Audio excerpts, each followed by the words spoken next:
Okay, welcome everybody. Day 2 of the Challenging Dog Sports Live. I'm just going to make sure that I am coming out live before I start talking. I always like to confirm that beforehand, so let's just make sure. Excuse me. Okay, let's have a look. I'm coming out live. Should be. Now let's have a look. Let's have a look. Excellent. So I should be coming out live. If someone could just, excuse me, if you could just let me know that you can hear me okay, that'd be great. Just post a comment in the chat before I start talking. So thank you those that are, you're probably some of you at work or on your lunch break. Hopefully some people are going to join for day 2 of the challenges and dog training lives that I'm running all this week. Excellent. Caroline, hopefully you can hear me. Excellent. Perfect. All right, guys. So thank you very much for those of you who are joining and for the great feedback that I had yesterday after the initial day 1. I'm just going to adjust my screen there. That's a bit better. So day 1 yesterday was really, really great. I had loads of people attend, loads of people ask questions about challenges in dog sports. And one of the things, let me just put that on. The topic that I discussed yesterday was about mental game and all the areas of your mental game that can affect your dog not performing as you would ideally like in a competitive situation. And that can include self-talk, that can include the people that you surround yourself with, that can include your confidence and how you build that. And I talk through various things that you can do to try and improve your confidence and subsequently your mental game. So if you didn't get a chance to review that, go onto YouTube, the videos on there, go onto my Facebook page, the videos there so you can watch it retrospectively. So today I'm going to talk through another massive entity that can affect success in dog sports. And again, when I put it out to people to ask what was the most common thing or what was their current challenges, this is one that they definitely kept cropping up as a theme. And I'd say it's something that a lot of people struggle with when certainly they are starting in dog sports or even established competitors who are struggling with overcoming a particular problem. This can definitely be one of the main challenges. And that is the discrepancy between what your dog can do at home and what your dog can do in competition.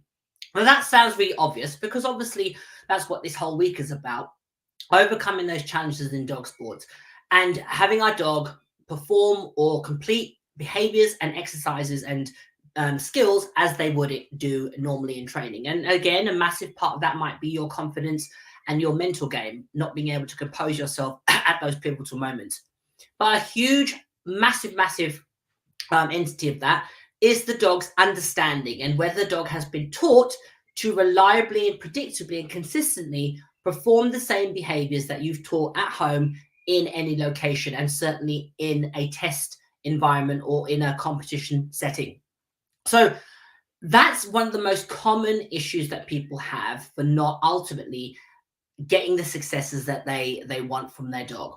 And that really is the dog training entity of the challenges within dog sports. And it's the thing that we can help ourselves, and our dog to be more confident and capable by covering certain factors. Now, when people approach me and they say, my dog is performing very differently in competition than it does than it does at home, there's a set of questions that I ask them to determine if their dog has been sufficiently prepared for competition. And by running through that list systematically, we can help ourselves and help our dog develop the confidence and understanding to be able to replicate or certainly complete the tests or the requirements that we need for that specific sport in a competition environment. And it's really important that we run through this in a logical and systematic manner. So I'm going to just bring up my notes whilst let's have a look. Ooh, there we go. Let's have a quick look. So there are 10 key points to cover when trying to work out if your dog is first and foremost ready for competition, and if it is competing and there's a discrepancy between what your dog does at home versus what your dog does in competition. This is the 10 questions that you want to run through to help you determine where the gap in your training or where the gap in the dog's knowledge or the dog's confidence may lie. Now, whenever we go to competition, there is always a possibility that the dog that you took to competition is going to be less when you come back from that competition. That's just one of the byproducts of competing, because there's so many entities at play.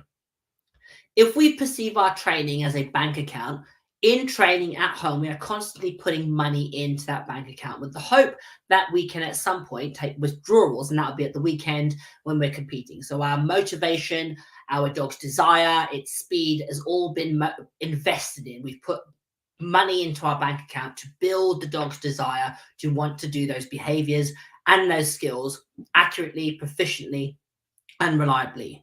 When we go to competition, we are effectively withdrawing from that bank account. And it's really important that we keep the two things in balance. So we want to obviously put lots of money into our bank account so that we have lots to withdraw, but we need to find that line between withdrawing from our bank account and also then topping it back up. And I'm going to talk through that, going through the 10 questions to ask yourself before you're going into competition. And if you are competing and you're seeing a differentiation between what your dog does in training versus what they do at home. So the first question to ask yourself is, can the dog do the behavior? Now, when we're talking about a behavior, we're talking about one singular behavior, not a behavior chain, not a series of different behaviors strung together. We're looking at one singular behavior. So for example, for the purpose of this explanation, I'm going to talk about the sit behavior. Okay, sit's one of the things, probably the most common things that we teach our puppy, and one that most people have taught. So we want to ask ourselves the question, can my dog do a sit? And can the dog do it in the way that I've trained it to, or I would like it to be performed? Is it fast? If it's slow, if it's upright, if it's crouched, whatever the criteria that you've set, can my dog first and foremost do that singular behavior as per my own personal requirements, and also to the standard or the requirement of the competition that I am partaking in? So if, for example, it was an obedience dog, I may want my dog to sit and maintain that position. So there would be duration within that, and that would be a skill that I would add. So the first thing is, can the dog do the behavior, and can the dog do the skills relating to that behavior? So that's question 2. So can my dog sit? And then further to that, can my dog do skills in relation to that specific sit? Can it sit at a distance? Can it sit with distractions? Can it sit and hold duration? Can the dog sit irrespective of my body language, and so forth? Can it sit fast? Can it sit confidently? So further to my dog being able to do the behavior, now I'm looking at the dog's skill to do that behavior.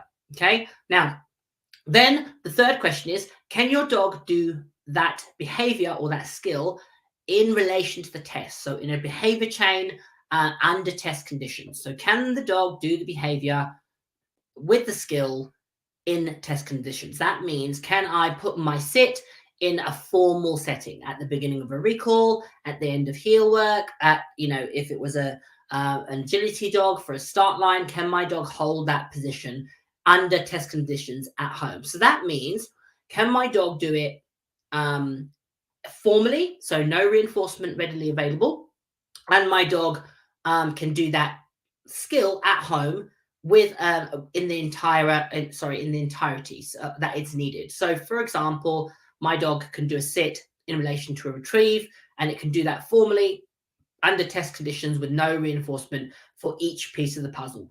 Okay.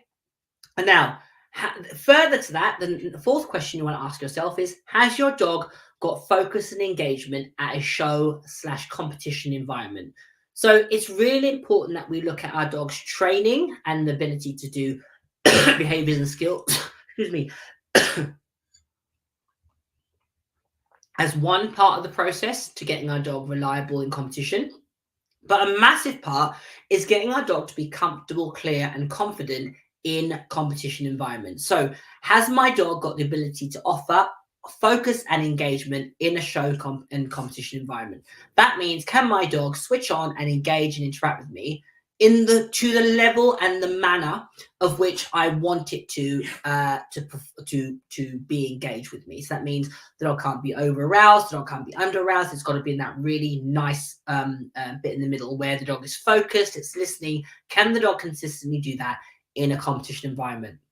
Okay. Further to that, Has my dog got confidence at a show and a competition environment? Now, confidence is obviously, you need a dog to be confident to offer focus and engagement, but you can have a dog that's focused and engaged but isn't necessarily confident. It might be doing it from a place of concern or apprehension. So we want to make sure, is our dog confident in those environments? Now, when you're thinking about a dog show or dog competition or trial, etc. environment, we are actually asking a lot of our dogs. We're asking them to cope with the presence of other dogs in that environment, other people in that environment, other distractions in that environment. We may have traveled there several hours. The dog has to be confined, and that might be a change of its routine. There might be unusual sights, sounds, smells, etc. that the dog has to ignore or just like what else? My brain's gone then. Almost work against to function and be able to be confident at that within that environment. So, for example, if my dog is scared of other dogs, then I need to take that away from dog shows or competitions and work on my dog's confidence around other dogs, and in first off introducing it at a very minimal level, and then gradually building it up so my dog is more and more confident around other dogs. Okay, so the sixth entity is, can your dog do the test as required plus 50% more? So the idea is that we always have a dog that is prepared for competition and can do considerably more than is necessary for the particular test. So that mantra of train hard and fight easy. We want to make our training more challenging to our dog than whatever they're going to whatever they're going to face in competition. So if my dog is required to do 20 jumps in competition, I'd want them to be able to do 30 in training confidently at speed, etc., in order to go into competition, and it now becomes easier for the dog. The dog now is more confident because it knows that it can do more jumps, more skills in training than they ever asked to at a competition. That's another indication. So, can my dog do the behavior? Can my dog do the skill? Can my dog do those things under test conditions at home? Can my dog give me focus and engagement in a competition? Has my dog got confidence at a competition environment? And can my dog do more than is required in training of the test? So can it do 50% more in training as a standard for one reinforcement than as opposed to what they'll do in competition? Seventh entity is, have you reinforced in the show environment? That means, have you taken a reinforcement and applied the same rules and looked for the same criteria in a competition where your dog is just got other people and dogs, etc. around? So, for example, can my dog do a hand touch at a competition? Can my dog do a sit and me leave it at a competition? Can my dog offer me attention at a competition and do so under various levels of distraction? Okay. Have you put, now the next point to add is, have you put together formal sections for reinforcement? So that means, have you done the complete exercise on its own under test conditions at home? So we always want to test our dog's understanding at home before we take them to competition. We want to make sure the dog is proficient in that basic exercise. Can it do it without the necessity of having a reinforcement on available or even given immediately? Can the dog first and foremost do that in training at home? Okay. Have you worked on yourself? That's the ninth question to ask. Have you worked on yourself? And finally, what have you reinforced lately? Meaning, have you reinforced the dog for doing the behavior chain or the sequence that is required in competition? And have you then subsequently reinforced it? So those 10 questions to ask yourself can help you deduce why your dog is performing differently in competition versus what they do at home. So most of us could probably go out into our garden and our dogs, you know, that old adage, oh, we always do is at our home. And that's probably true for most of us because our dogs are used to environment, meaning they're confident. They know that there's been a history of reinforcement in that environment for correct behavior. So therefore they're more focused and engaged. And additionally to that, the dog has been probably understands the exercise with the level of distraction presented in that environment. So it's really important that we evaluate if our dog can do that, the test as per competition with some level of formality in our home environment is the first benchmark to aspire to. Now, often when you speak to people and coach them,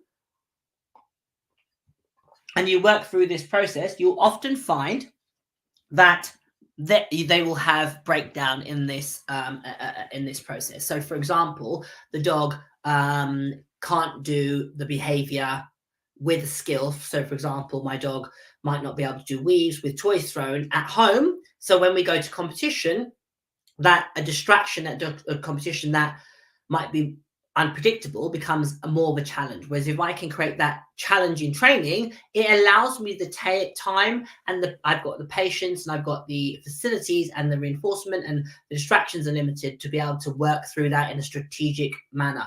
And that's really, really critical for having your dog be able to do in competition what they do at home. So working through those 10 questions should help you identify which entity your dog is a little bit weak on. Okay, so as a rule of thumb, what you tend to find is dogs that perform differently is because there's been a change in criteria from what your dog does at home to what they have done in competition. And generally speaking, your dog has been asked to do either less in training. So when you go to competition, it becomes considerably harder.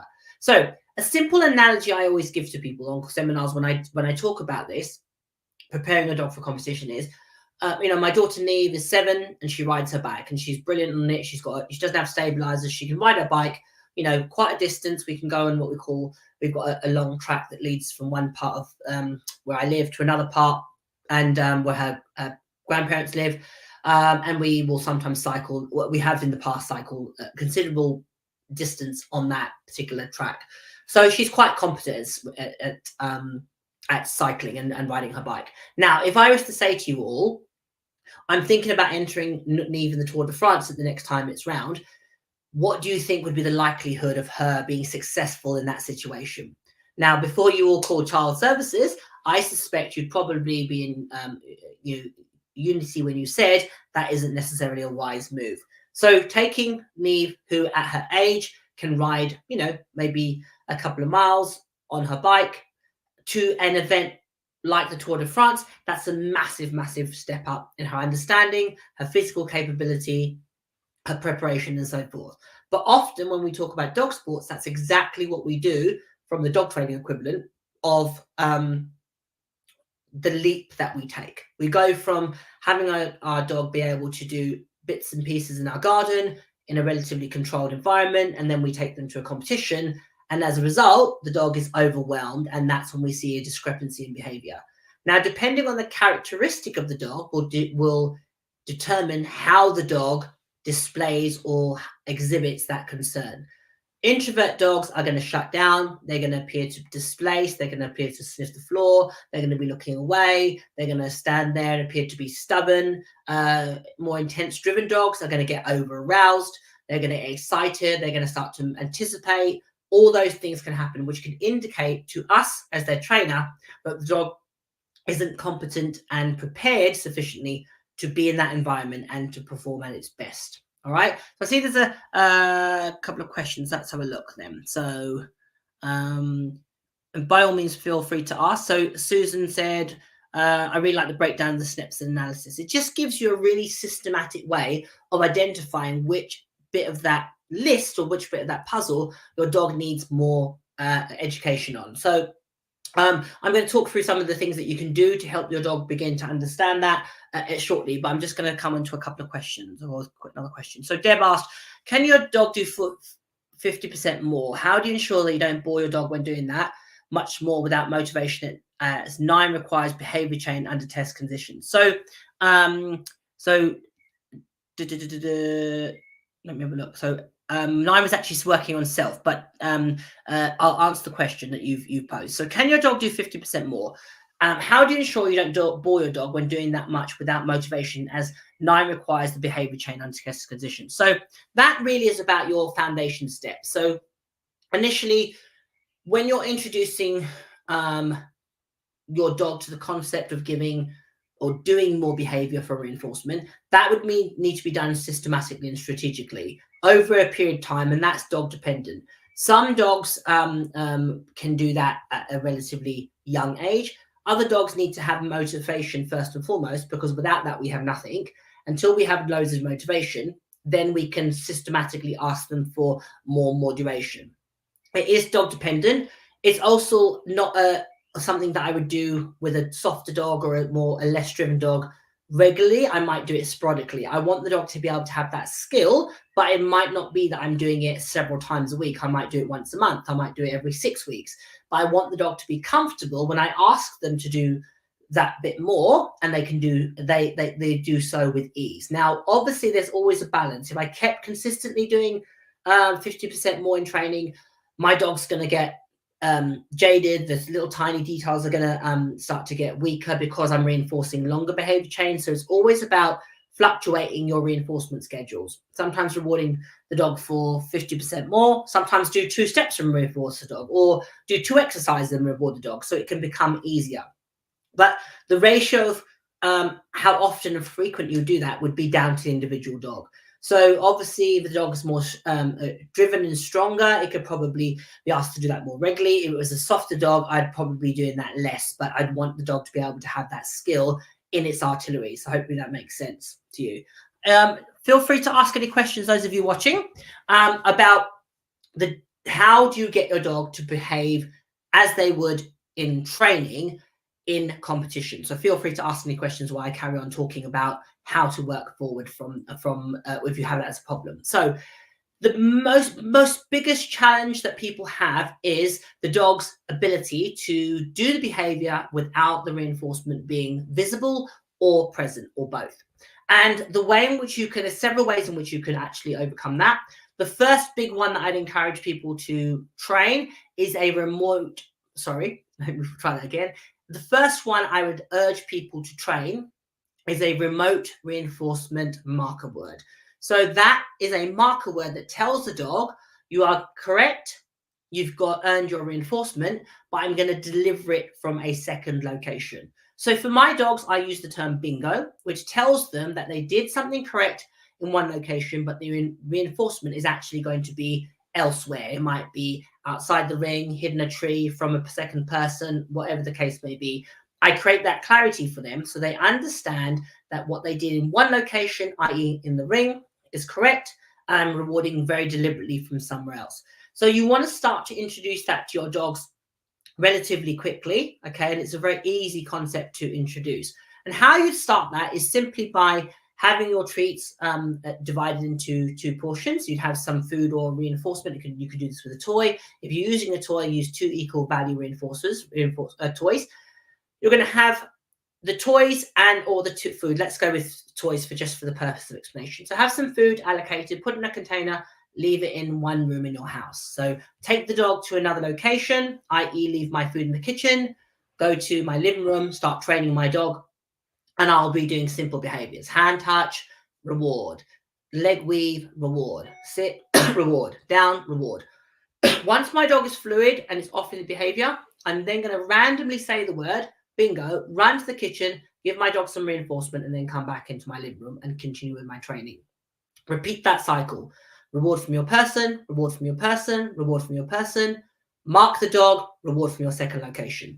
And once you can see the dog understanding that they've done it correctly and they're almost anticipating going to that second location, you should see the dog really start to have that aha moment and have the ability to be marked in one place and rewarded at a second location. Now, things that you want to consider is when your dog is marked and going to their new location, don't necessarily always let them take the reward. That's not my personal choice, because when you go into competition, that can equate to the dog being clicked, running out the ring and grabbing the reinforcement. And that can sometimes be problematic if you have other competitors out the ring.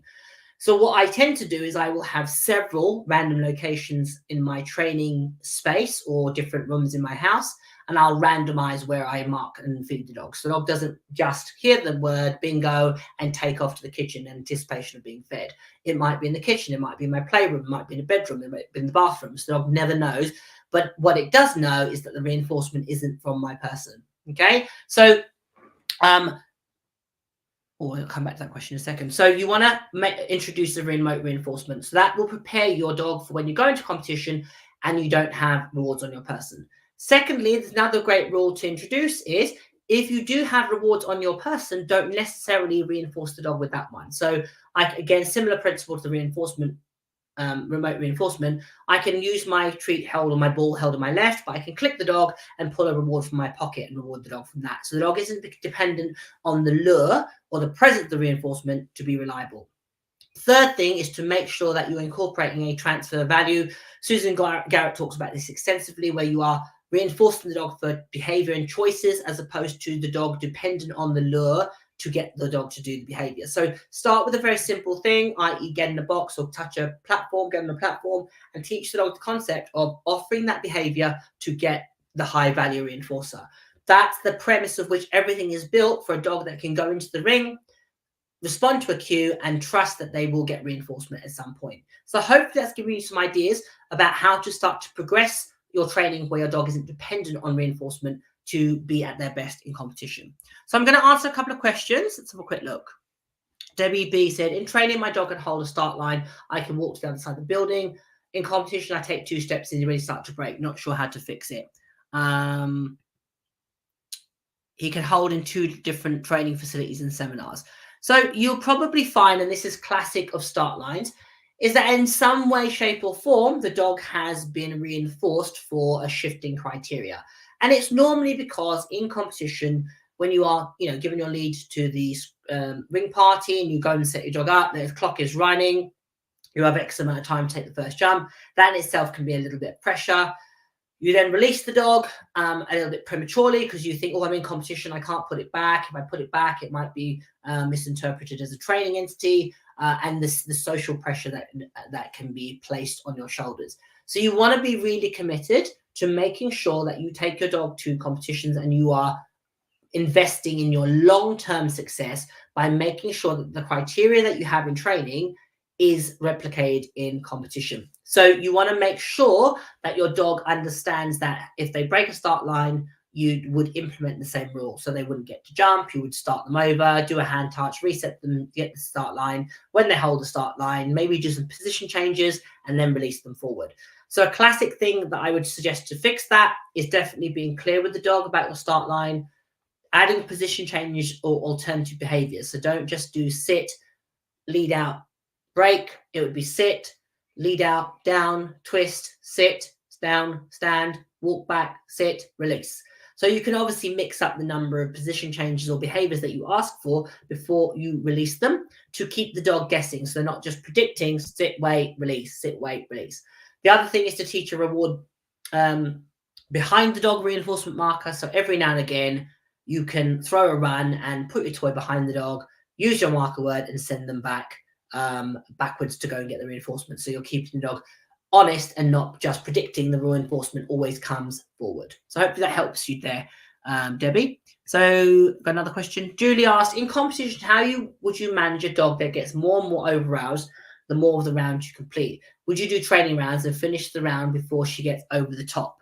And the follow-up is, by the way, this is obedience. We won't even mention agility. So a dog that gets over-aroused because they're pushing the reinforcement, I definitely would, in training, first evaluate how much the dog can do. So the dog is understanding to do several behaviors for one reinforcement. The other thing is I would alter the value or the level of reinforcement for a dog that finds the work in itself reinforcing. The reinforcement becomes almost secondary to the opportunity to work. So, for example, my dog loves to do retrieves, it loves to do sendaways, it loves to do heel work. I can click the dog and, I can do heel work, let the dog's correct, I can let it do a retrieve, the dog's correct, I can let it do a send away, and my ultimate crescendo reinforcement would be, a couple of treats scattered on the floor, because the reinforcement is the opportunity to continue working. That's part of the fix for that type of dog. Obviously, if the dog starts to push, there'll be changes in criteria. So you want to add arousal in your training on the separate pieces and proof the dog from being accurate, even though they are excited, because often what you'll find, especially with high drive dogs, is they will start to shift criteria or change criteria when they're pushing for the reinforcement. So you want to be really clear to the dog of when they are correct and they get to continue doing the behaviors, because that will lead them to reinforcement. And again, you would think about the value of the reinforcement. Classically, what we want to do is give a big, massive reward because the dog has done all that work. But we look at it from a dog training point of view, the dog is now starting to push you because it's anticipating that big jackpot. So you want to, and I do have a jackpot marker cue, which is when I want to really, acknowledge my dog's done a lot for the reinforcement. But with certain dogs, or with a lot of dogs, once that becomes the norm, that I would then shift it. I would then dial it back. I wouldn't necessarily reward the dog so profusely for doing a standard round. The other thing is think about what you do at the end of the chain. So your chain might be, for example, heel work, retrieve, send away, and then I do a sit wait, and then go and quietly feed the dog in position for the end of the sit wait. Don't always make it a big, massive moving exercise or behavior that the dog gets reinforced for, especially for higher drive dogs. So I hope that's given you some food for thought there, Julie. Let's have a look. So Caroline said, I have had very high GSDs who love agility. If I broke a start line and took him out, he only did it once. Their reward for waiting was to do agility. Too many people let their dogs go when they break. Yeah, absolutely. I think that's quite a common challenge in agility. So it's about being consistent. And that's a massive, massive part of your dog doing as you would require in training. It's consistency between the two pictures. Often you will find that dogs will be able to discriminate subtle things between what they do in competition versus what they do at home. And sometimes it can be really subtle. So I'll give you an example. I've talked about this numerous times. So several years ago when I was in Australia, I was teaching, and I often do private lessons when I'm over there. And I had a particular person who was a really, really experienced, really competent, brilliant dog trainer, and also a very, very high level competitor. And they had a dog which they felt was probably one of the best dogs they'll own, but the dog had a consistent start line problem. So they wanted help with it. And I had a look in great detail at the dog's training. It was phenomenally trained, really well trained. And the dog had a brilliant start line, really well proved, really, she could have all her dogs lined up, call them individually at speed and arousal. The dog would hold the position. So I obviously evaluated her runs, and she said, oh, it's very unpredictable. She's a seasoned competitor. She didn't feel it was nerves. She didn't feel that was the issue, which often can be with a lot of people. So I went through various questions, and finally I said, can I have a look at you doing some runs with the dog, which I observed. And she was absolutely right. The dog's start line could be absolutely phenomenal, and other times it would break like that. So then what I did was I took 2 videos from 2 runs where the dog broke the start line and where the dog maintained the start line, and I run them side by side. And I noted what I thought might be the issue at hand. So I said to the particular person, do you have a hairband or a scrunchie in your car? And she did. She said, oh yeah, I always have them in my car. I said, could you put that on yourself and leave the dog on the start line? Instantaneously, the dog broke.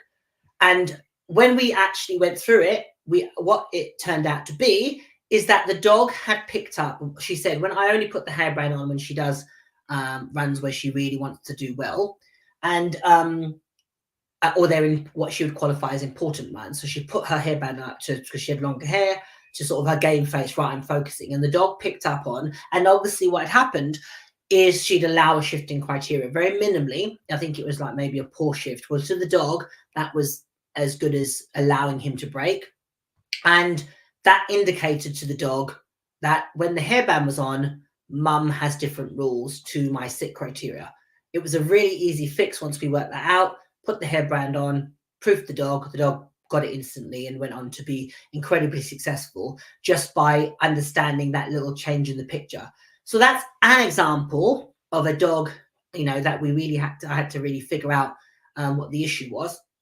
But sometimes it can be something as simple as always having a treat pouch on your person when you train your dog, and that being a cue to your dog that you have reinforcement available, and therefore that lacking in competition can be an indicator that it's different. It may be that you always have a training jacket. It may be that you always have certain footwear or clothing. those little details can make a massive difference to your dog, and making sure that you apply the same picture in training that you do in competition. So let's have a look what Julie said. So thanks, Kamal. She has RSMs and LSMs and will work for both food and toys, although we tend to use food more to try and keep her arousal level down, but her biggest reward is to carry on working. Yeah, so that sounds typically of, that type of dog. What I would do is think about your reward marker at the end. Maybe teach one that meant low-level reinforcement, so that didn't cause her to push you for the reinforcement. Use the arousal. Classic thing that people do is they try and, when they have a dog that's really intense, is to try and keep everything calm. And what happens is it's like putting a lid on a pressure cooker. The ideal is that your dog should be able to think in an arousal. So separately, don't do it in the context of competing, but add arousal to your training and ask the dog to listen. So I do that via shaping. I get the dog really excited, ask it to go in a cardboard box or a platform. So I'm proofing the dog against arousal, and that's something that a lot of people don't train against, because the misconception of keeping it very calm. When you're in competition, you want to be calmer so that you're focused and you're for better term, you're using your driving instructor persona as opposed to your wild and headless. So we're just going to go to the next corner and we're going to indicate. So it's a calming, soothing, directional persona. And that definitely, when you're competing, should be something that you should draw on. But in training, you definitely want to add some excitement and ask for the dog to still meet criteria and maintain criteria. Hopefully that makes sense. Let's have a look at Gloria's question. My high drive dog has started keeping the retrieving competition instead of giving it up to me. This, of course, stops him competing. So big thing is, I would evaluate when he was the last time he got reinforced for letting go of the retrieve in competition. So I don't know what sport that you partake in, Gloria, but the first thing is look at reinforcement schedules. Dogs are brilliant at working out where reinforcement is and identifying what they get reinforced for. So the dog that breaks the start line, at some point you would have allowed the start line to change or the criteria to shift, and more damagingly, the dog would have been reinforced for that behavior, i.e. the dog lifts its bum up, you say go, the dog takes the jump and runs around agility course. Classic pattern of behavior that can then play out where the dog can learn to break the start line. So you want to first evaluate how consistent you are with your criteria. Now, it could be the duration of the test that might cause the dog, as with Julie's dog. It's hunting test that you do. I've just read that. So thank you, Gloria. So if it's hunting, it might be that the duration of the test, the dog isn't getting reinforced frequently enough, so he's getting frustrated, hanging on to the dummy. So in training, you want to evaluate, can the dog go through that list of 10 things? Can the dog, and the one that would be applicable to your dog would probably be, have you put number 8, have you put together formal sections for reinforcement? So i.e. under semi-test conditions, you meet up with a friend, throw some dummies out, or use whatever you ask the dog to retrieve, and do several of them for one reinforcement. Put the behaviors on a variable schedule reinforcement. Make sure that you're consistent with what you're doing. Evaluate, are you getting nervous? Are you getting apprehensive? If so, replicate that body language and teach the dog that the same rules apply irrespective of your persona, your anxiety, your voice, etc., etc. And go through the process systematically. All right, so I hope that's giving you some ideas there. Anybody else got any questions about transferring what your dog can do in competition to, transferring what your dog can do at home to competition? Let's have a look. So, Brill, I will try and add more arousal, but that means a lot of noise. But she does lose the ability to main criteria once she's more aroused. Mallies are easily compared to Muddy. So I would definitely say, Julie, go back to some foundation stuff, add arousal. Now, when you're talking about arousal, I always explain it as if it's music on my iPhone or on my phone or whatever that I'm playing on my headphones. I should be able to crank it up and to tone it down. So if I was training my Mallee jungle, I know there's ways in which I can play with her that would increase her arousal, and I would need to proof that for her releasing a toy, for example, because I know that when I get physical with her, or if you start to play more aggressively or more vigorously, that will cause her arousal level to come up, and she then wants to hang on to the toy. So as a teaching entity, I would systematically increase that arousal. So I'd play with her sedately, and I would maybe touch her shoulders a little bit, pause for a couple of seconds and play a little bit more low key, then ask for release, and then massively reinforce. Same, and then I'd gradually increase that arousal by playing, maybe using my voice or more movement. That will raise her arousal, and proofing against that. So just do it incrementally.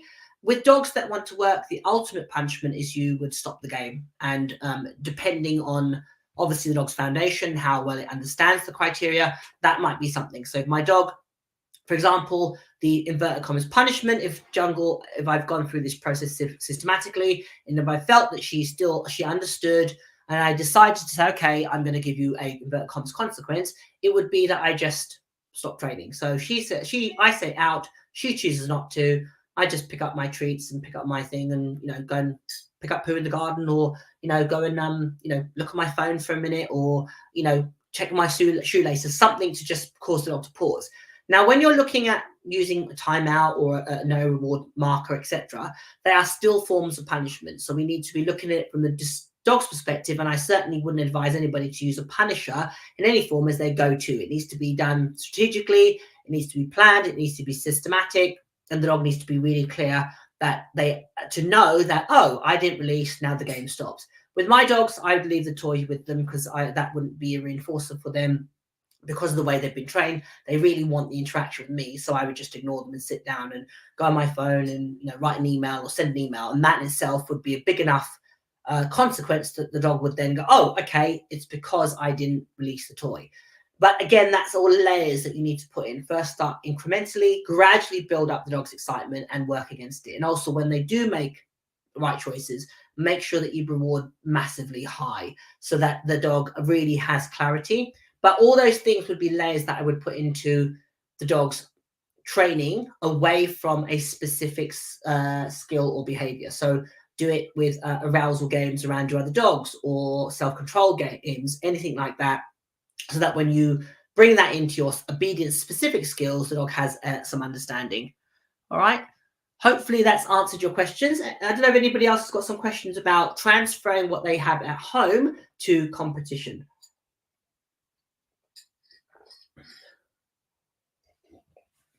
Just have a quick look here. So I'm going to make sure I've not missed anybody's questions.